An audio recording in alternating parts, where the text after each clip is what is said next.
Probably these because ants. Good morning, guys.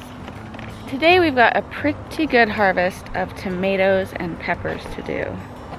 And I'm also going to pick up some squash that I've left on the vine, the ones that died. This one, I think, no, that's not going to store. Oh man. So this was a tromboncino squash that I was keeping on the vine so that it would harden and I could store it as a winter squash. Oh, and it's got this big old hole right here too. That's no good. But as you know, my entire vine died, and I was hoping, because this one's really brown, that it was good enough to store. And the way that you can tell is if you dip your fingernail into the skin like so, and it leaves a mark, it's not hard enough to pull off the vine and store. And this vine died before this guy was ready.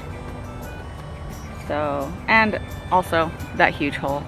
Even if he was ready, I'm not sure I would store this guy because I don't know what crawled up in there. So this is chicken food. All of my tromboncinos were chicken food, except for the ones that I pulled green. Ah, boo.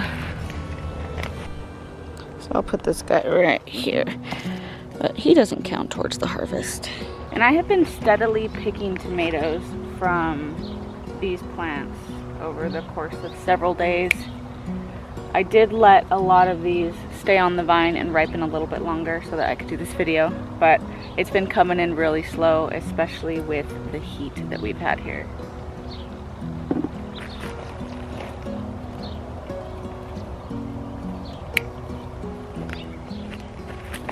So these two tomatoes are from the giant crimson. They're not so giant, but... And this beautiful big girl is a German pink.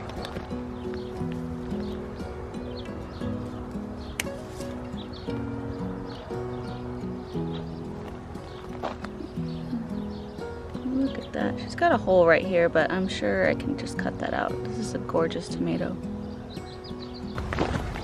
So these will probably be some of the last tomatoes that I get for a while. I do have some small fruit set in here, but it's been over 100 every single day. So if you may not know this, tomatoes don't really set blossoms or fruit in temperatures over 90, even sometimes 85. So this part of the summer, in the very middle of the summer, is when I'm just harvesting the first wave of spring tomatoes I got, and then I just have to wait until the weather cools down during August and September for a lot of these fruits to start growing again. So this guy was a seriously fasciated blossom, and I don't even know where his stem is, and I don't want to break off these other tomatoes.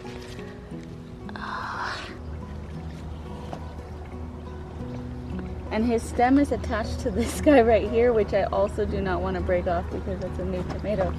Oh no! Okay.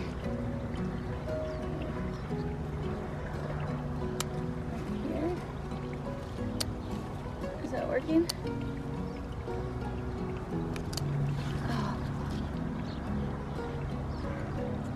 What happened? Yay, I got him! Look at this guy. Wow.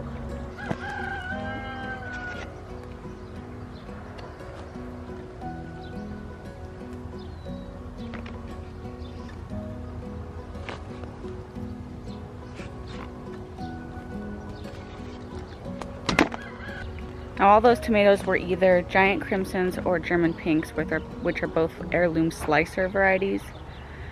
And here I have an Estiva tomato, which is a hybrid. It's a heat-tolerant hybrid, and it produces more uniform fruits in cute little clusters like that. And I'm gonna take these guys off.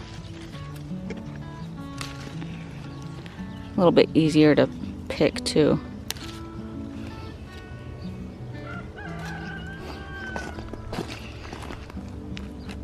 I'm gonna go ahead and leave these on the vine to get a little bit darker. And I've got some blushing ones down here. And more fruit set up here. And it looks like more blossoms up here. So this is a heat tolerant variety. It's a heat tolerant hybrid. And it's doing its job because it is setting fruit even in 100-degree days. This little guy. And in this 4x4 bed, we have a determinate type tomato called the Grand Marshal. I've also been slowly picking off fruits. This one has blossom end rot. So this is chicken food. But I don't see any right now that I could pick. Oh, maybe down here. Oh, also blossom end rot. I can cut that off though. That's small enough you can just cut off the bottom and it will be fine. And the other tomatoes in here I'll let ripen a bit more. So this little guy will go inside with me too. I had a ton of my Grand Marshals get blossom end rot. There was some sort of watering issue at the beginning of the season. The fruit that's set since then has been good, but I did lose quite a few tomatoes. And the chickens gained quite a few tomatoes. Also, my trellising system did not quite pan out like I wanted it to. This bed is a complete mess. So I start pulling these tomatoes a little early and let them ripen inside just because they're all over on the ground here and I don't want the bugs to get to them. And I think we had one ripe guy in here. Yep. This is another Estiva tomato on my 10-foot long tomato bed. Voila! Now on to my favorite harvest is the pepper harvest. I don't think we have any large amounts of peppers to pull except for shishitos. But I do have a few hot peppers and banana peppers that I see starting to turn. So those need to come out. These shishitos are just blowing up.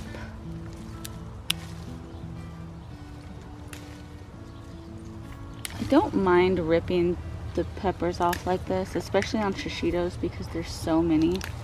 But oftentimes I end up breaking a lot of branches and it makes me feel bad.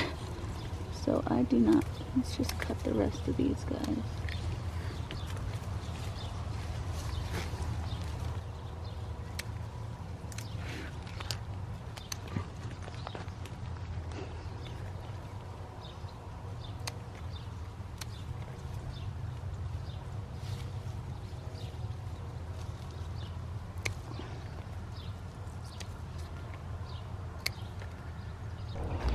Let's get a padron pepper. Okay, yeah. This is a good spicy pepper that is great dried and made into seasoning, but it's just as good if you like want to cook it with some eggs or something. I guess the padron, when eaten green and small, is very similar to a shishito and can be sweet, or at least not hot. I've never found a sweet one, and I love hot peppers anyway, so I just let them get big and red and then I pick them. But I have several plants and several on the plant that are green. Like these right here, these are all padron peppers, and I will just let them get nice and big and turn red for me and make them into spices. Oh goodness. And I need to get these shishitos too.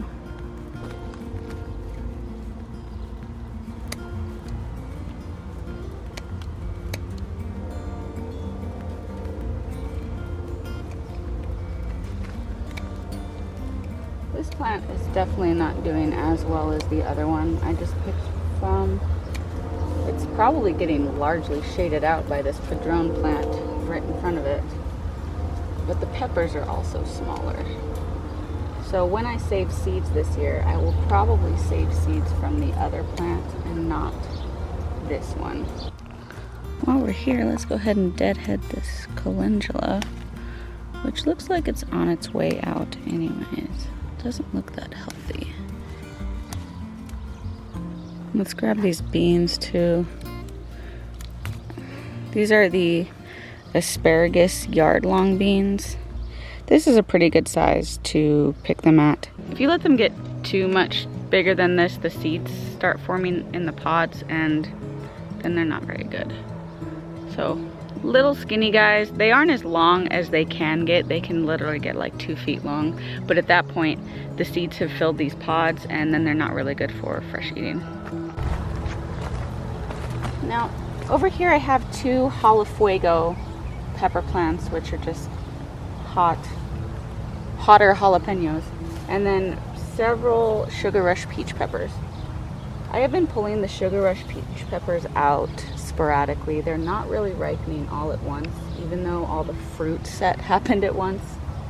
But I've never grown the Sugar Rush peach before, so I'm not really certain how it's supposed to go. But I can pull off a couple jalapenos.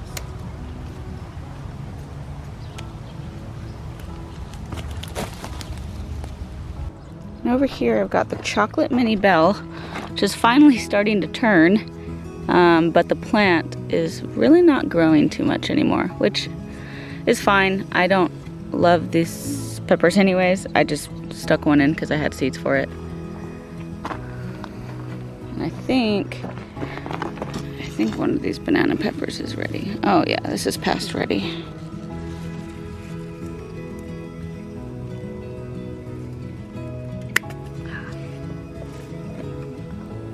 It's almost orange now. Pulled a few Sugar Rush peaches and a few jalapenos, but I left a couple on the plant to get bigger because these are just so tiny. I can't stuff these very well.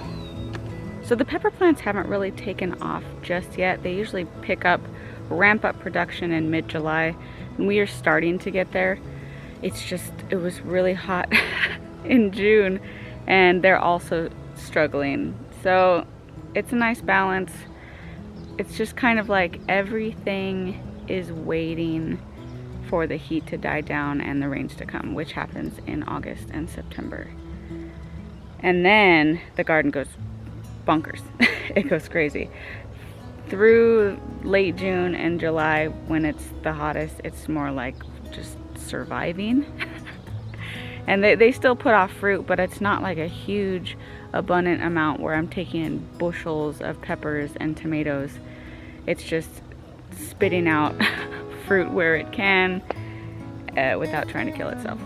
So that's what I'm doing. I'm not harvesting like a ton of stuff at once. It's also why I plant a lot of plants, because in times like this, when it's 105 every day, instead of getting 1 or 2 peppers and that's all I would get, I get a handful or 2 of peppers because I have like 5 or 6 plants of the same thing.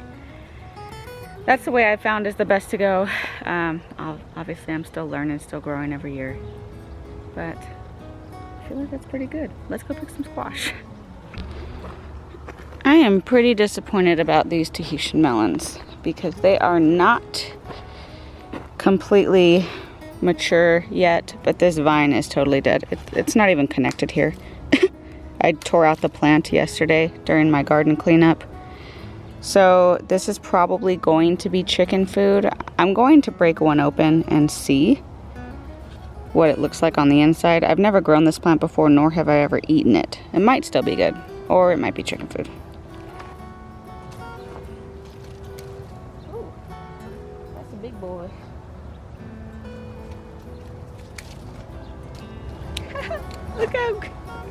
Look how crazy these are.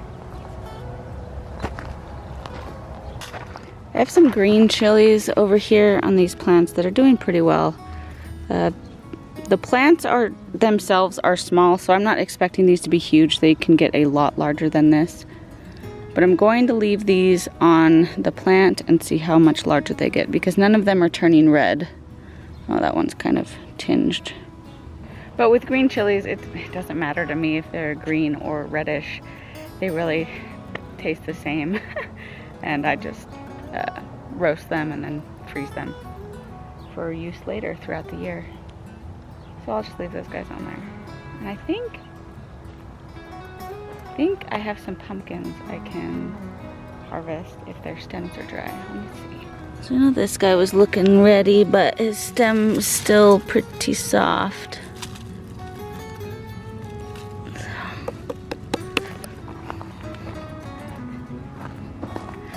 this one, oh yeah, he's hard. I'm gonna harvest this little guy. But can we appreciate all my little surprise pumpkins? I have 5. And I didn't even have to plant them. Oh. Ew. First off, get the f off. Look at those squash bugs. Ugh! Get off my pumpkin.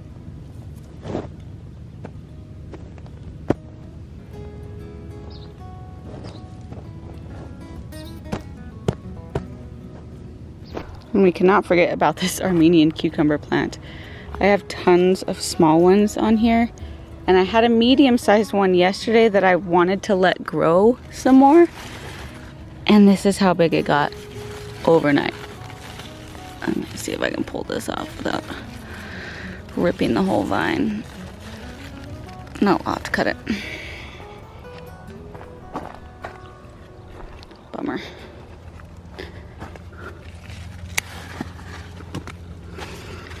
There he goes.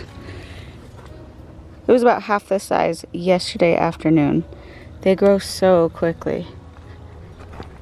In fact, this was about the size it was at yesterday. And I'm gonna leave this guy until tonight.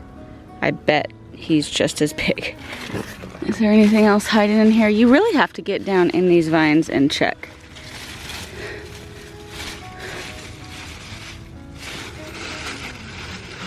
I don't see anything. I guess I could come over here and see what we've got on the few peppers I have on this tomato bed. These poor peppers, I never come and say hi to them. This is a pepperoncini, which, these are tiny little pepperoncini peppers. I feel like they're supposed to be bigger, but I've never grown it before.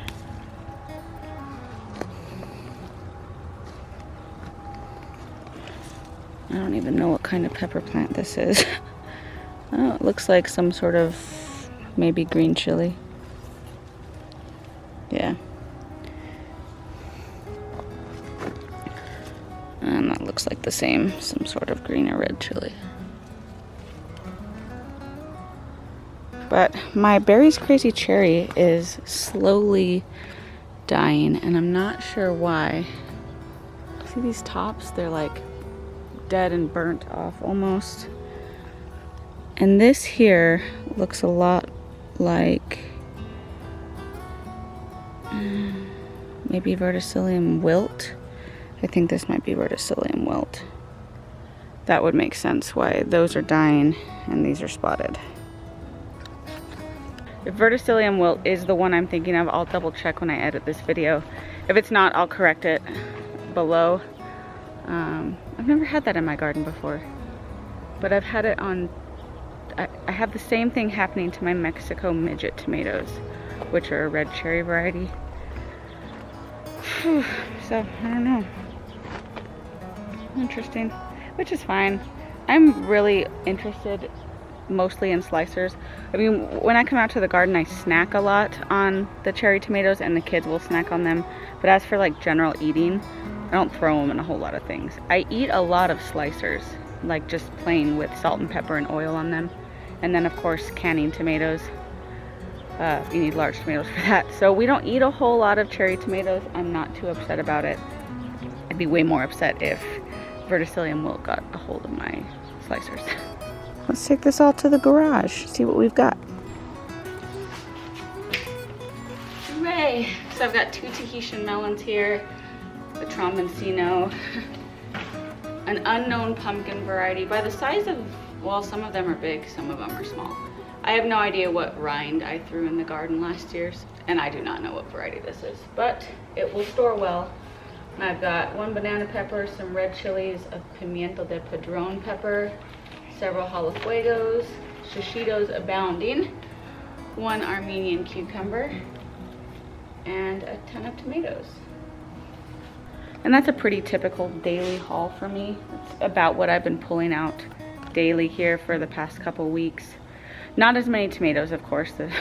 They're not setting much fruit, so I have pulled quite a few tomatoes the last few days, but before that it was mostly only cherry tomatoes. And then after the ones already on the vine ripen, I probably won't get another wave of tomatoes until it cools down a bit. So it's both a blessing and a curse. I just try and get all my tomatoes out as soon as possible, get them in the freezer for canning later, and then keep my plants alive so that when the monsoons come, I can have another wave of food. But the peppers will keep producing, and the peppers will get better and better as the season goes on. This Armenian cucumber is kicking my butt though. I have so many Armenian cucumbers inside, and I really, really need to put away some pickles. So I'm gonna go inside and process all this stuff. Thank you guys for joining me today, and I will catch you on the next one.